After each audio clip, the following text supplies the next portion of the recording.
Hello friends, automobile info only के इस video में आज हम कंपैरिजन करेंगे दो बाइक्स का। एक हमारे सामने खड़ी है पल्सर NS 125, दूसरी बाइक है पल्सर 125 जो कि स्प्लिट सीट नहीं है, सिंगल स्टैंडर्ड है, डिस्क के साथ आती है। तो दोनों के बारे में कंपैरिजन करेंगे कि अगर आप लेने जा रहे हैं बाइक 125 सीसी सेगमेंट में ही लेनी है तो आपको इन दोनों बाइक में से कौन सी बाइक चूज़ करनी चाहिए। तो ये इसके बारे में डिटेल में जानते हैं और हर एक पॉइंट जो भी है, बाइक का सीट कैसा है, बाइक की लंबाई कैसी है, बाइक का ओवरऑल राइडिंग परफॉर्मेंस चलाने में कैसी होगी, उन सभी चीज़ों के बारे में बात करेंगे और दाम में कितना अंतर है इसके बारे में भी बात करेंगे। तो अगर आप पटना में रहते हैं तो GSC बजाज आ सकते हैं। कॉन्टैक्ट नंबर आपको दिख रहा होगा, अगर आपको इंक्वायरी चाहिए तो आप ले सकते हैं। चलिए सबसे पहले हम शुरुआत करते हैं हेडलाइट से। तो हेडलाइट का डिज़ाइन इसका थोड़ा सा एग्रेसिव आपको लगेगा देखने में, एक नया लुक है। अगर आप कहीं भी इसको लेके जाते हैं तो एक नए लुक के साथ आपको रिप्रेजेंट करने का मौका देती है, थोड़ा सा अट्रैक्टिव लगती है। अगर पल्सर को देखो तो पल्सर को हम लोग बहुत ज़माने से जो है इसी हेडलाइट के साथ देखते आ रहे हैं, तो पल्सर कुछ ऐसी दिखेगी। पल्सर के साथ खास बात क्या है कि 150 सीसी ले या फिर 125 सीसी ले, दोनों पल्सर बिल्कुल एक जैसी ही दिखती है, बस इंजन दोनों का अलग होता है। यहाँ पे हम देखें तो ये इसमें भी अगर आप 160 लेते हैं या फिर ये लेते हैं, दोनों में पूरा बॉडी डिजाइन सब कुछ एक जैसा ही लगता है, बस इंजन में अंतर आता है। तो आपको ये एक अच्छा फ्रेम मिल जाता है जो कि स्पोर्टी फ्रेम मिलता है। इसमें भी आपको एक स्पोर्टी टाइप का फ्रेम मिलता है, लेकिन इसमें और भी ज़्यादा जैसे NS 200 तक भी बाइक आती है सेम फ्रेम पे, तो आपको उसमें और ज़्यादा थोड़ा सा कह सकते हैं कि फ्रेम का एडवांटेज आपको NS में मिलता है। चलिए आगे और देखते हैं। इसमें अगर अलॉय व्हील की डिज़ाइन की बात करें तो इसमें थोड़ा सा अच्छा एग्रेसिव आपको अलॉय व्हील का डिज़ाइन देखने को मिलेगा। डिस्क ब्रेक प्लेट ओवरऑल, और ये जो टेलीस्कोपिक आप देख रहे हैं थोड़ा सा लंबा दिखाई देता है जो आगे का सॉकर है। अगर इसकी बात करें तो इसमें कुछ इतना बड़ा सॉकर दिखाई देगा। अलॉय व्हील का डिज़ाइन ऐसा मिलेगा। डेकल्स दोनों पे ही दिए गए हैं जो कि रेड कलर में है, लाल यहाँ पे दिखाई देगा इस तरीके से। इसमें भी आपको सेम उसी तरीके से कुछ दिखाई देता है। चलिए उसके आगे बढ़ते हैं। तो हेडलाइट मैंने आपको दिखा दिया। अब इंजन कॉन्फ़िगरेशन की बात करते हैं तो ये लगभग 12 PS का पावर जनरेट करती है। अगर हम पल्सर 125 की बात करें तो ये लगभग 11.8 PS का पावर जनरेट करती है। लगभग इसको भी हम 12 PS कह सकते हैं, लेकिन 0.2 PS जो है NS 125 ज़्यादा जनरेट करती है। लेकिन अंतर ये है कि इसके इंजन में 4 बल्ब लगे होते हैं जो उसके हेड में होता है, इसमें 2 बल्ब वाली ये इंजन है।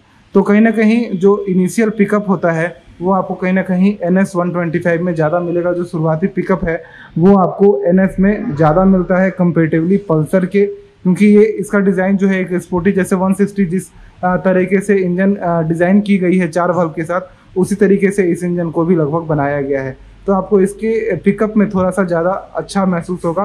प्लस एक टॉल बॉय बाइक है, एक स्ट्रीट फाइटर बाइक है, तो आपको ग्राउंड क्लियरेंस भी अच्छा मिलता है और ऊंची बाइक होने के साथ साथ थोड़ी सी जो है आगे मतलब रोड पे ओवरटेकिंग में ज़्यादा ये मज़ा देती है कंपेरेटिवली पल्सर के। इसकी टर्निंग रेडियस भी आपको ज़्यादा फील होगी जब आप चलाइएगा तब।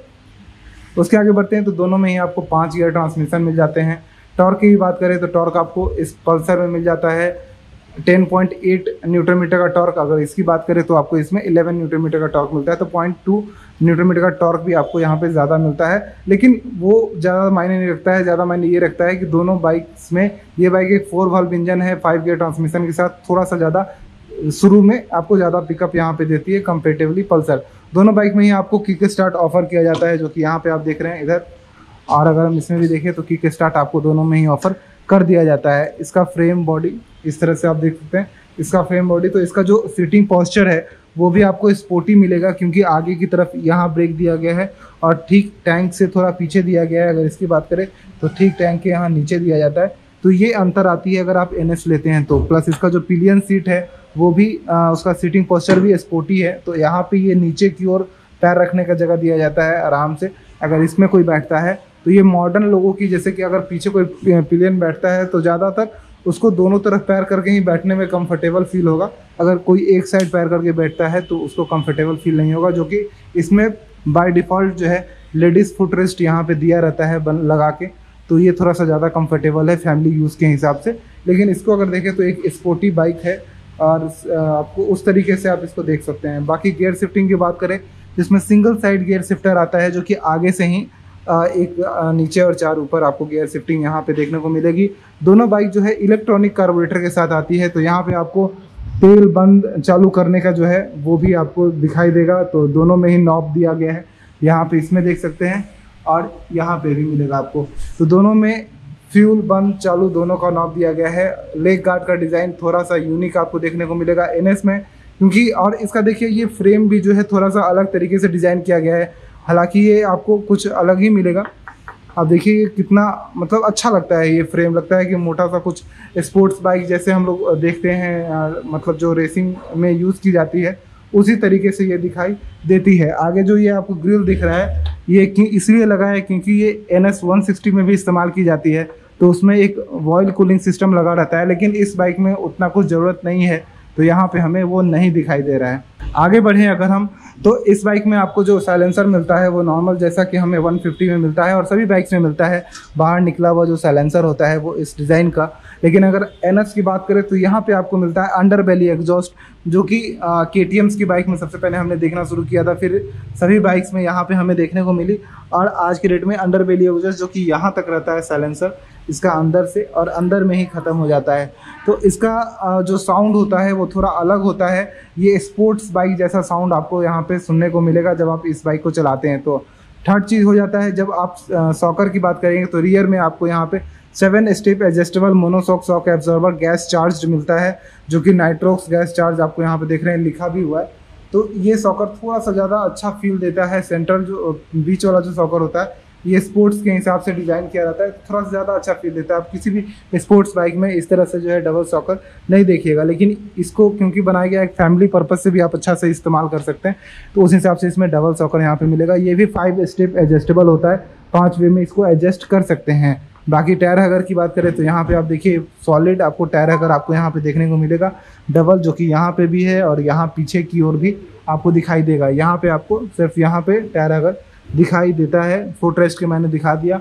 सीट की बात करें तो इसमें 2 वेरिएंट्स आते हैं। एक आपको जो है सिंगल सीट आता है जो कि इस तरह से देख रहे हैं, एक वेरिएंट आता है जिसमें स्प्लिट सीट मिलता है जो कि पल्सर 220 से इंस्पायर्ड आपको दिखेगा, या फिर पल्सर 150 स्टैंडर्ड जो है उसके जैसा ये दिखाई देता है। लेकिन यहाँ पे आपको मिलता है ये स्प्लिट सीट, तो जो कि यहाँ पे आप थोड़ा सा बम्प भी देख सकते हैं बनाया गया है, तो जो भी चलाएगा। प्लस यहाँ पे भी एक पैड लगाया गया है, ग्रिपिंग के लिए भी कही जाती है कि पैड यहाँ पे मिलता है। प्लस यहाँ जो आप अंदर देख रहे हैं ये पैर के ग्रिप में बाइक अच्छी से बने रहे उसके हिसाब से भी यहाँ पे देख सकते हैं, क्योंकि जब हम स्ट्रीट फाइटिंग के तौर पे यूज़ करते हैं तो उसका ज़रूरत थोड़ा सा आता है। बाकी टेल लाइट का डिज़ाइन, रियर डिज़ाइन कुछ ऐसा आपको दिखाई देगा, इसका पीछे का डिज़ाइन कुछ ऐसा दिखाई देगा। ग्रैब रेल यहाँ पे जॉइंट मिलते हैं, यहाँ पे ओपन ग्रैब रेल मिलते हैं, तो कुछ भी यहाँ पे हुक करना, रबड़ लगा के कुछ भी यहाँ पे बांधना वो आसान हो जाता है। यहाँ पे ये एक तरह से समझ सकते हैं एक एंथुसियास्ट बाइक है, मतलब जिसको शौक के हिसाब से बाइक लेनी है उसके हिसाब से आप देख सकते हैं।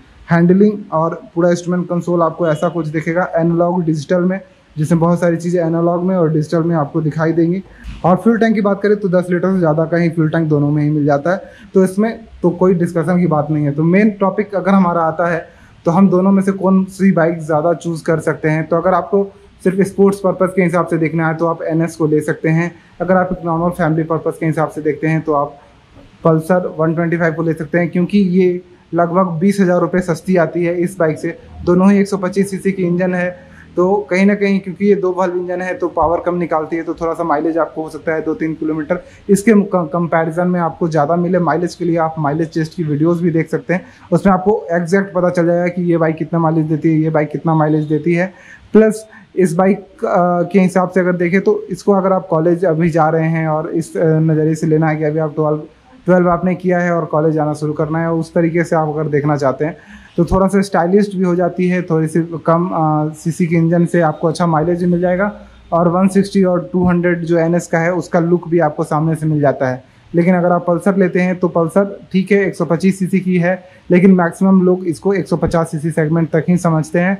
और पल्सर का रेट भले ही आज 1 लाख रुपए के आसपास हो गया हो, लेकिन अभी भी माना जाता है कि पल्सर जो है उस रेट की है। लेकिन NS को देख के दूर से लगता है कि एक प्रीमियम बाइक है और ये 1 लाख से ऊपर की बाइक होगी, लेकिन इसका एक आई जजमेंट में इसको एक 1 लाख से अंदर की बाइक माना जाता है। तो ये एक हो जाता है कि लोग के दिमाग में अभी भी पुराना जो 2-3 साल पहले वाला रेट है वो दिमाग में अभी तक बैठा हुआ है। तो कहीं ना कहीं इसका रेट जो है वो लोग ज़्यादा आकलन करते हैं और प्रीमियम दिखती भी है। तो इस नज़रिए से आप देख सकते हैं। तो अगर आप दोनों में से कोई भी बाइक लेना चाहते हैं, पटना में है, तो GSV बजाज का कॉन्टैक्ट नंबर एड्रेस डिस्क्रिप्शन में दे दे रहा हूँ, कॉन्टैक्ट नंबर सामने भी दिख रहा है, आप कॉल करके जाकर बुक कर सकते हैं और बाइक को देख सकते हैं। Bye bye.